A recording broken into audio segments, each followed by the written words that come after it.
Hi guys, and welcome to A Dog's Soul, an empath's guide to your dog's feelings. Today, we're going to talk about how to raise a puppy crate-free to be happy, healthy, and an awesome companion. So stay tuned and have fun.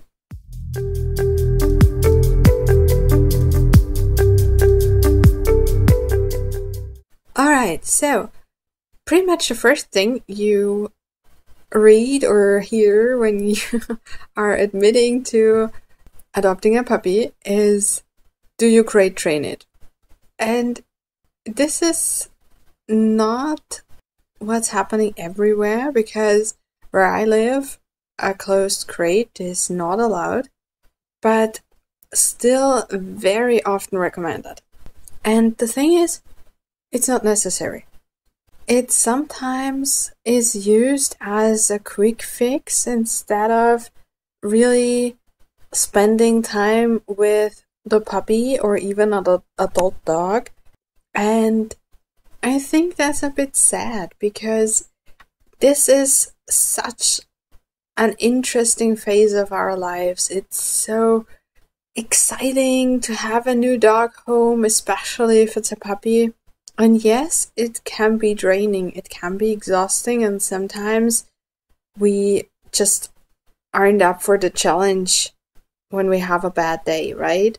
But I think there is a lot of value to really embracing the experience and really trying to deal with the puppy instead of just avoiding to do what it's necessary.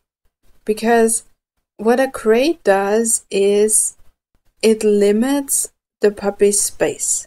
And since most puppies don't want to lie in their own feces, they don't eliminate in a crate. At least not if they can help it. So they will start whining and kind of do anything for attention. And what that does is we bring our puppy in a situation where he doesn't feel comfortable. And for me, this is something I like to avoid. I like to have as much positive in my life as possible, and I want that for my dogs too. So I don't want to bring them into uncomfortable situations repeatedly. What it also does is that the puppy learns whenever he starts whining, he gets attention. And what is just logically happening is that the puppy, whenever he wants attention, will start whining.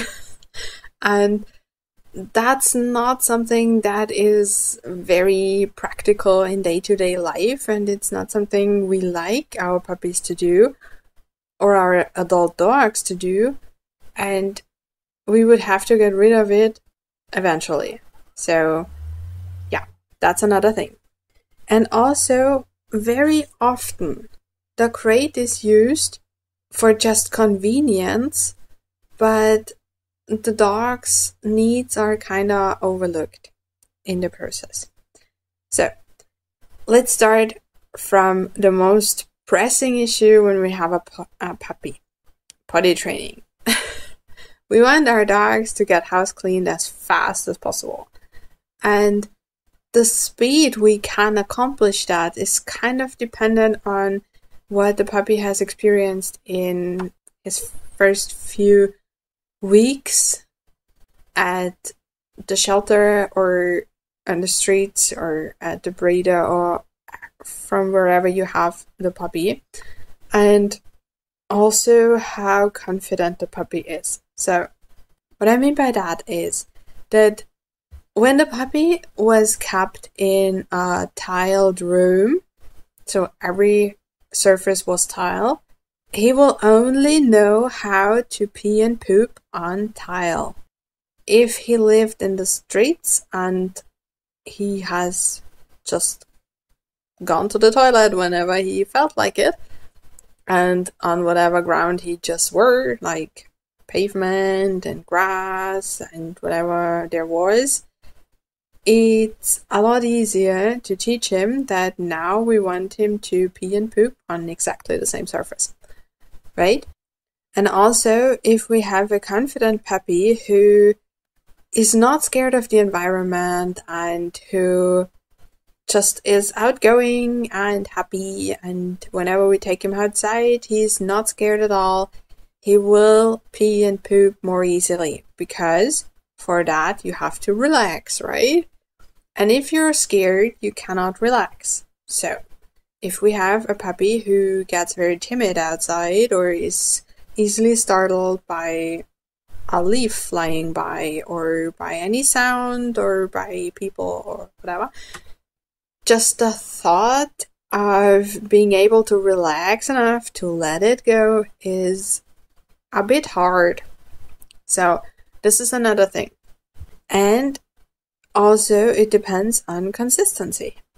If we take our puppy out after every sleeping, drinking, eating, playing session, and whenever we see the puppy acting a little bit weird, so turning and sniffing a lot, maybe going towards a door, or maybe going towards a quiet area, we know now is the time to take him out. And then it's important to not walk. We kind of get ahead of ourselves so often when it comes to walking our dogs. A puppy does not need walks. A puppy needs a quiet area where he can do his business and as little distractions as possible. Because puppies get distracted very easily and they just forget what they wanted to do in the first place. And then when we don't have the patience to wait it out and wait for the puppy to really do his business, we take him back inside and then the accidents happen. So, take your puppy outside and bring him to a comfortable area, as much quiet as your puppy needs, and just stay there and wait.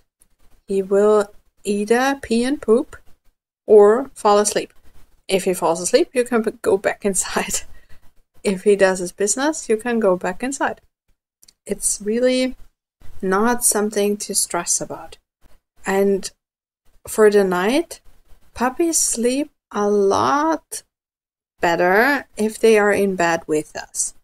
And while this is only an option if you're fine with your adult dog sleeping in bed, I like the idea because it's kind of strengthening the bond even more. It's giving us a feeling of family and the dogs as well. And everybody sleeps better. So this is what I would do with the puppy. Because again, I let my dog sleep in my bed anyway. So I would also let the dog sleep in my bed as a puppy. Because this way I will wake up way faster. I will recognize movement immediately and be awake and can take the puppy out. And if you don't want to do that, if you set your mindset to being alert, it's the same thing that happens with parents of human children. When the baby starts moving, the parents are awake. And with a puppy, I would remove carpets from the bedroom so that you can hear the little paws on the floor. And whenever you hear it, you wake up and you take your puppy out. This is also something that can be done if you absolutely don't want a dog in the bed. And letting a puppy sleep outside the bedroom is just not an option. It's a puppy, it's a baby, and he needs close contact to his caregivers. So I would not recommend letting the puppy sleep in another room. And another thing, besides house training, a crate is used very often is when people want their dogs to sleep, which is a good thing, but they don't wanna work for it. It's not really the right word, but let's go with it.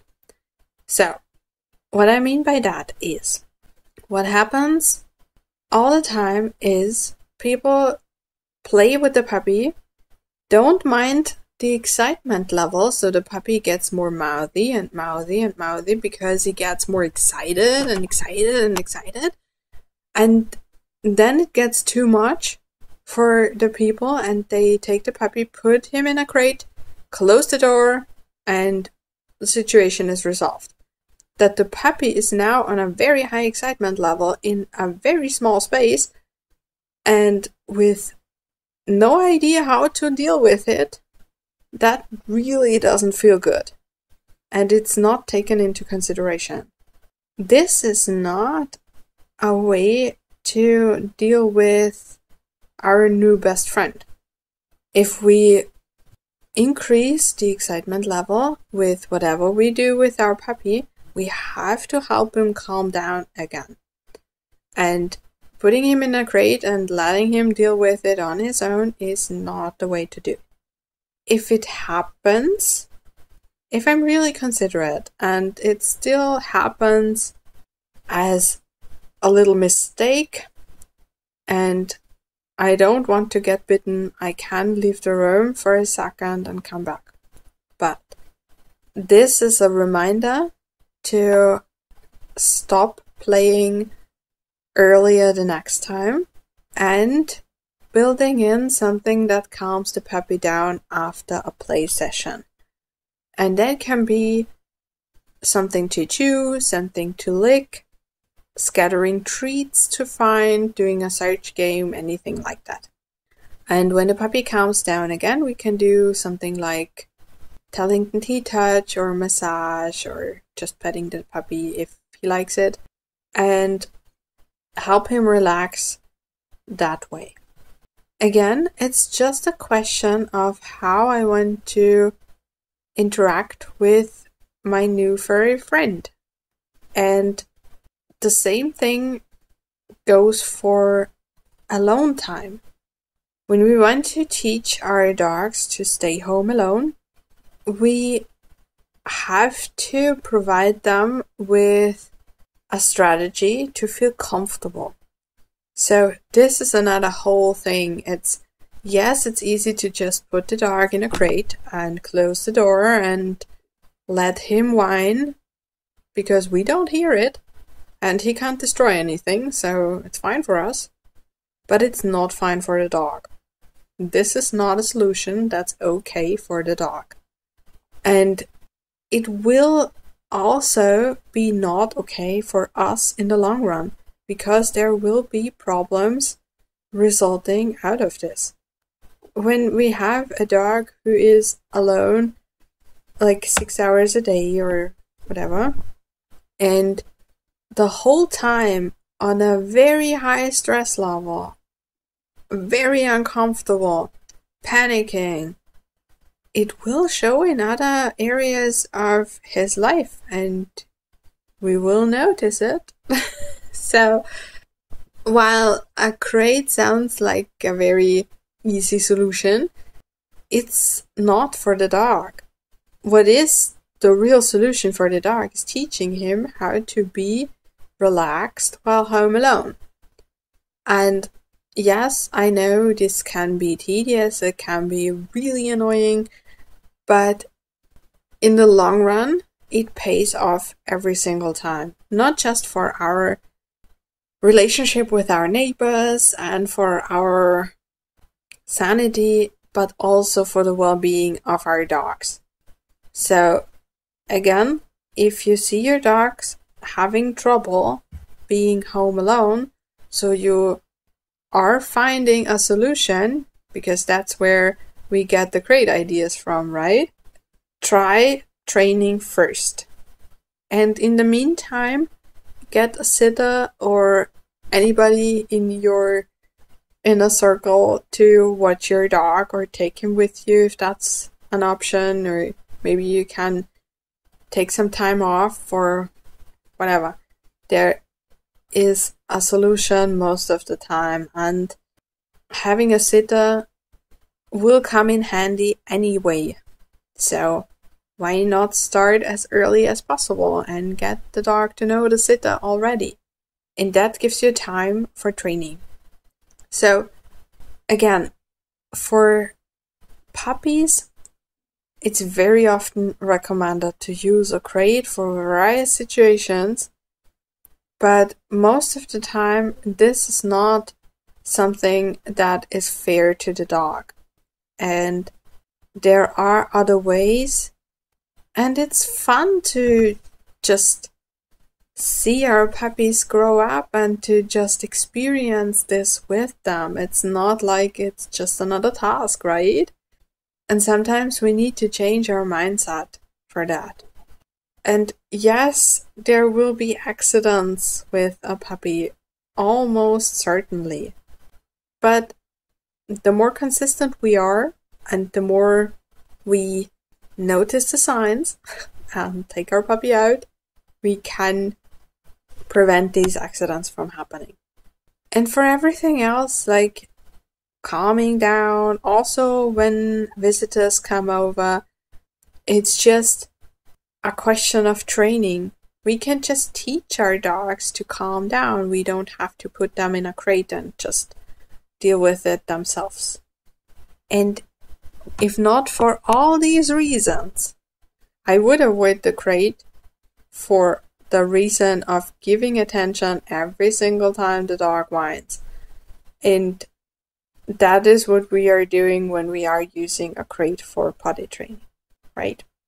So, if you have any questions, let me know. Write me an email or a PM or comment. Don't forget to like and subscribe. That way you can help even more freshly adopted dogs and their owners to live a happy and joyful life together. Enjoy your time with your puppy. Until next time. Bye.